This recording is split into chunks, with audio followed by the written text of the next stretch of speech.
A woman mistaken for a transgender woman was harassed in a Walmart bathroom in Connecticut. I'm talking about 22-year-old woman Aimee Toms, who was just washing her hands in the women's bathroom at Walmart in Danbury, Connecticut over the weekend. A stranger approaches her and says, "You're disgusting. You don't belong here." And she didn't mean it was gross to be shopping at Walmart. That's not what was disgusting. Let me be clear about that. They were both doing that, presumably.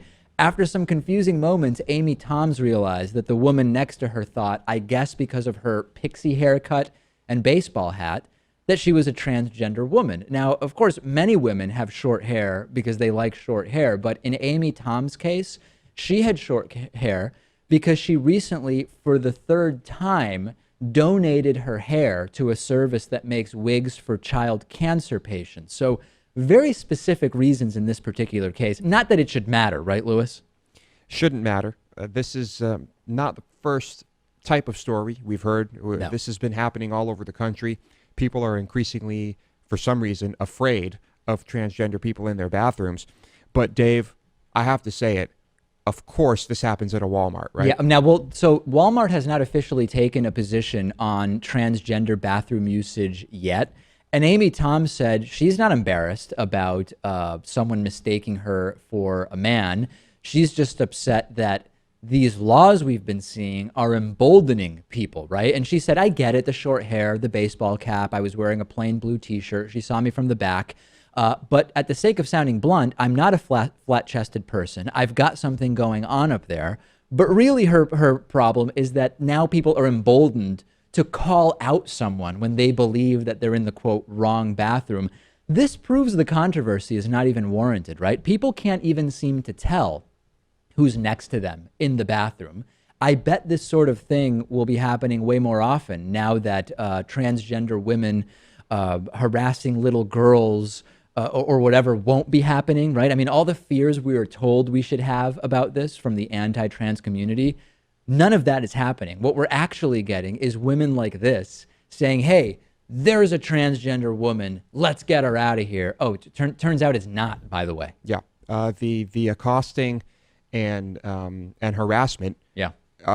That's coming from the people who claim that all this transgender stuff is bad and terrible. I promise you that the first violent act we see is going to come from some anti-trans bigot against someone who probably is not even transgender. Tall women, tomboys, masculine lesbians. It's going to be pretty hard for you to use public restrooms thanks to these morons and pointless laws.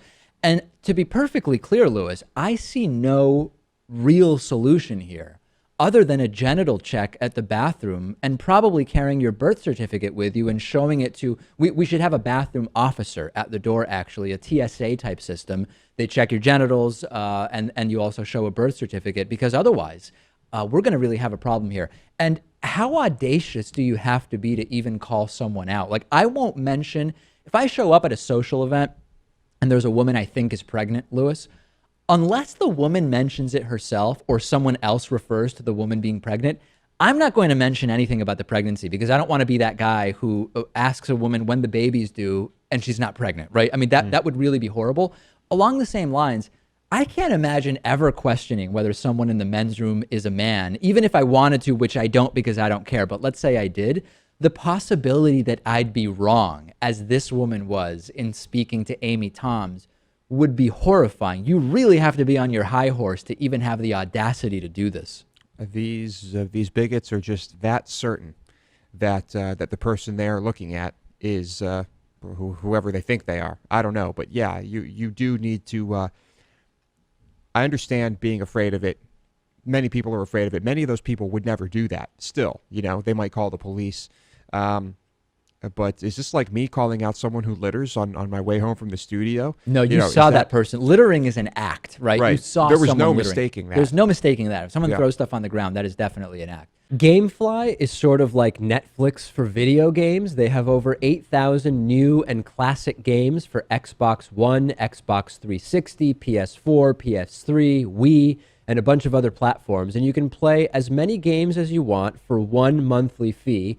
And if you find some games you want to keep, you can buy them for a low used price. There's never any due dates or late fees. and our audience can get a free 30-day trial at gameflyoffer.com/TDPS. The games are shipped directly to you with return envelopes included. There's no contracts, and you can rent games through the mobile app.